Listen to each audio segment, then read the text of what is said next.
2024 оны 7 сарын 3-ны өдөр болж байна. Та бүхэндээ энэ өдрийн мэндийг хүргье. Энэ удаад би юу ярих гэж байна гэхээр бас л үндэсний аюулгүй байдалтай холбоотой бас л нэг чухал сэдвийг хөндөж байна. Гэхдээ энэ удаад энэ бол нэгэн дамын 8-ч буюу худалдаачтай нэгэн холбоотой асуудал болж хувирж байгаа. За тэгэхээр юун төрөнд би нэг зөвгнөд хэлчихье.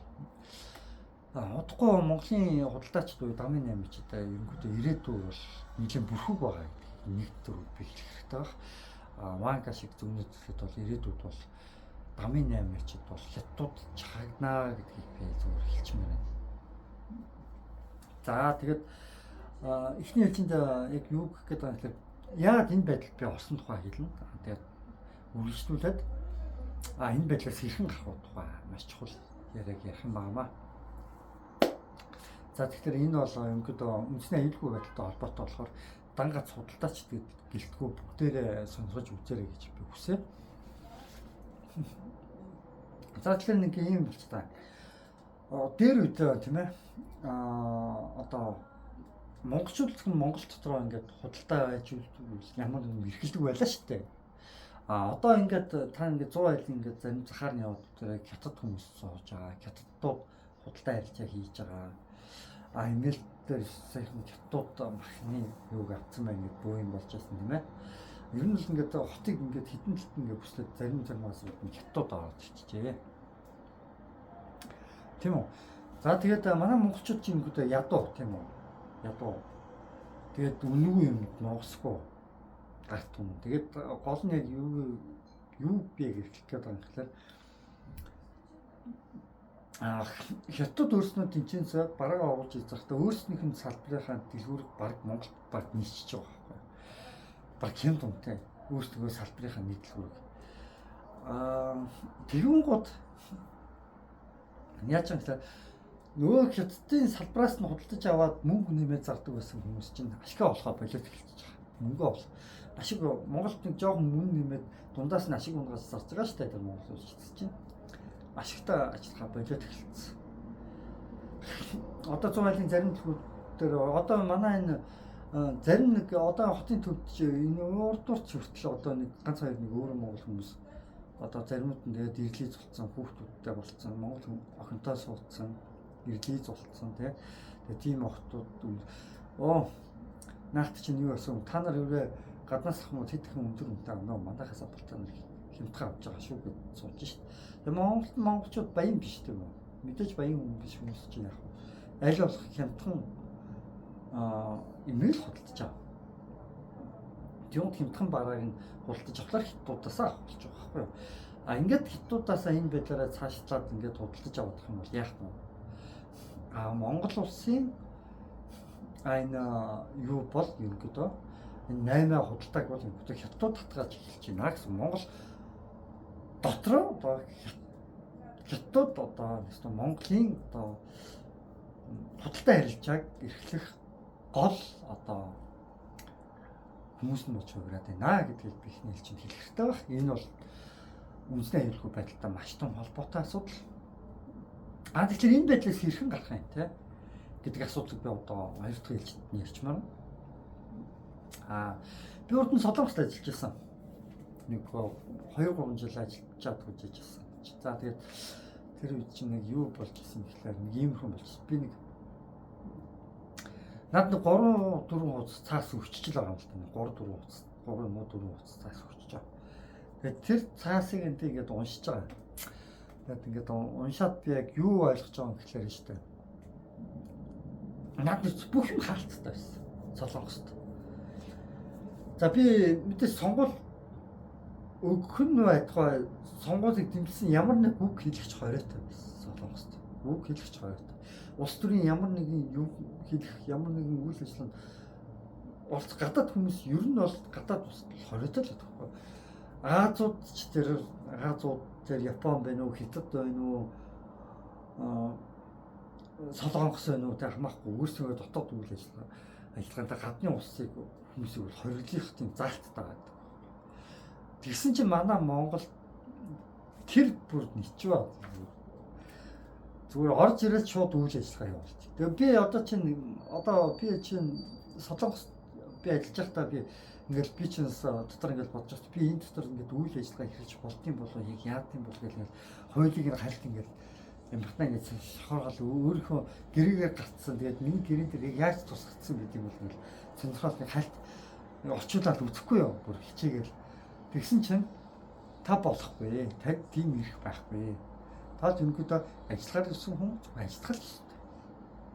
Та ямар нэгэн одоо юу гэдэг нь өөрөө дэлгүүр хөшөө байгуулах ямар ч ирэхгүй өөрөө худалдаа арилжаа хийх ч ирэхгүй гэдэг бүр цаанасаа тусаад өгсөн байгаа. Нэвстэй гадны иргэдэг зөвхөн боолоор оруулж ирж штэ солонгосчууд гэхэд. Жишээ зөвхөн ажиллах түнс та орж ирээд манай дэлгүүр байгуулаарай гэв. Та орж ирээд манай Монгол охтуудыг авч суугаарай.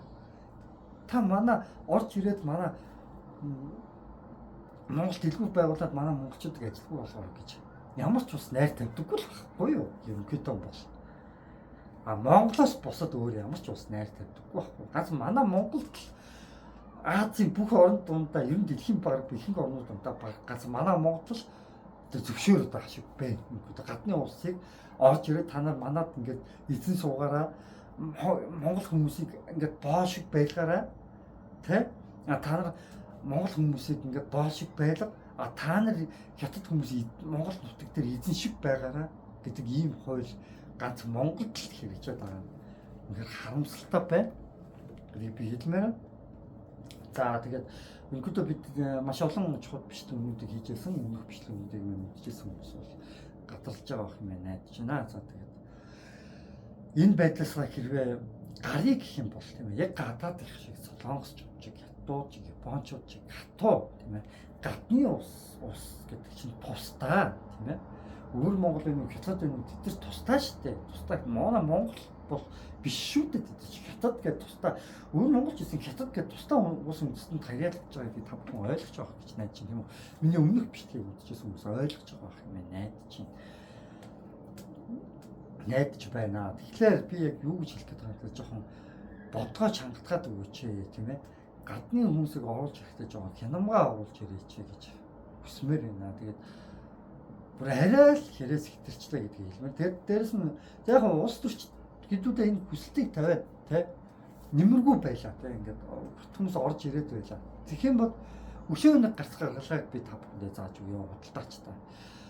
Та нар ирээдүйд ажилгүй болох юм бол тийм үү. Та нар дамын нэмэлч нь удахгүй ирээдүйд ингээд дампуураа та нар хийдми ингээд том газар түрээсэлдэг тэр тог байр ингээд тэр том газрын түрээсэндээ ингээд хамгийн өдөг мөнгө өгөө дампуурч ч магадгүй шүү гэдгийг би итгэж ахруулаад тийч дампуурч явахын одоо та нар жоохон ингээд асар олон ингээд пүүз ингээд тодтолж авч оруулдаг тэр ховгийн баг мөнгө хийдми бүжихээ ороод та нар сар тоног төхөөрөмж худалдаж аваач тийм ээ ийм юмд уриалмаар байна та бүгдийг монголчуудаа тэгээд та бүхэн аль эсвэл та бүхэндээ өөрсдөө үйлдвэрлэгч болооч гэж та бүхэн уриалмаар халбар сэрэг одоо үйлдвэрлэж байгаа тийм ээ YouTube дээр ингээд инфчүүд хятад одоо өөрсдөө ингээд үйлдвэрлэж байгаагаа айгүй хэлбэрхэн ингээд үйлдвэрлэж байгаа тийм нэг ингээд агуудаа ингээд хуалцаа тавьсан биз дээ одоо YouTube гэдэг сайхан багш чинь байна тийм ээ YouTube гэдэг сайхан одоо ноу хав авч болох үйлдвэрлэлийн ноу хав авч болох сайхан том сургууль нэгдчихэд байна шүү дээ. Тэгэхээр тэндээсээ суулцаад өөрснөө үйлдвэрлэгч болооч гэж би зүгээр хэлэх гэж байгаа. Гол санаа л энэ өөрснөө.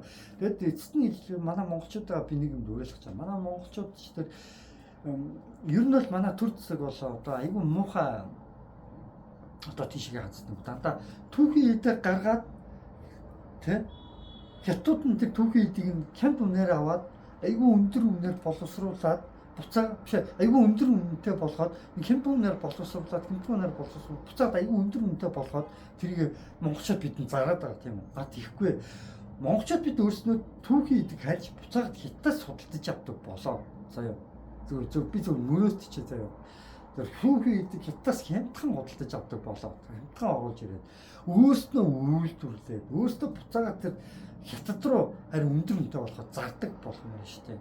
Хятад руу, Орос руу буцаагаад тий ингээд иргэн Казахстан ч юм уу тий ингээд иргэн тойрныхоо улсууд руу ингээд буцаагаад зардаг болох юм байна. гэж л ерөнхийдөө хэлмээр байгаа юм. Тэгээд одоо энэ ус төрчдийн ирэх барьж байгаа одоо энэ юунууд болохоор чинь дандаа ингээд түүхий идэ хямдхан яаж гарах вэ? Яаж хитдэг хөгжүүлэх үү гэсэн л бодлого. Яаж хитдэг, яаж монголчуудыгаа дарамтлах вэ? Яаж хятадуудыг хөгжүүлэх үү гэсэн нэг ийм бодлого явагдаад байна. Тэгэхээр би болохоор ч яг юу гэж хэлэх гээд байгаа юм гэхээр монголчуудаа өөрснөө ингээд хямд ингээд тэр материалуудаа өөрсөндөө авч үлдээх л та, өөрснөө үйлдвэрлэе л та, өөрснөө түүхийдээ авч үлдээх л та, өөрснөө үйлдвэрлэе л та. Тэгэхгүй бол удахгүй та нарын тэр худалдаачид гээд байгаа юм чинь сүнж байгаа шүү гэдгийг ахаад анхааруулад хэлчмээр байна. Тэгэхгүй бол болохгүй болчиход байна. Тэгэхгүй бол тэр худалдаачдаар дамжуулаад одоо тэр бүх юм чинь хятадууд татгаад гэсэн монголчуудаа та нар ингэдөө шахагдчихна, баг угаар шахагдаад байна гэдгийг л хэлж байгаа. За тэгээд монголчуудаа бид нар өөрснөө үйлдвэрлэдэг болъё. Тэ? За тэгээд сайхан ерөөлөөр дуусгачихлоо. Өөрснөө үйлдвэрлэдэг болъё. Өөрснөө хоёр хөрс рүүгээ өндөр үнэтэй юм аа буцаагаад тэр боловсруус юм аа буцаагаад хоёр хөрс рүүгээ экспортлж зардаг болгоё, тэ? Импортлж авдаг биш, экспортлж зардаг болгоё, тэ? Ингэж удаад энэ бичлэгээ өндөрлөө. За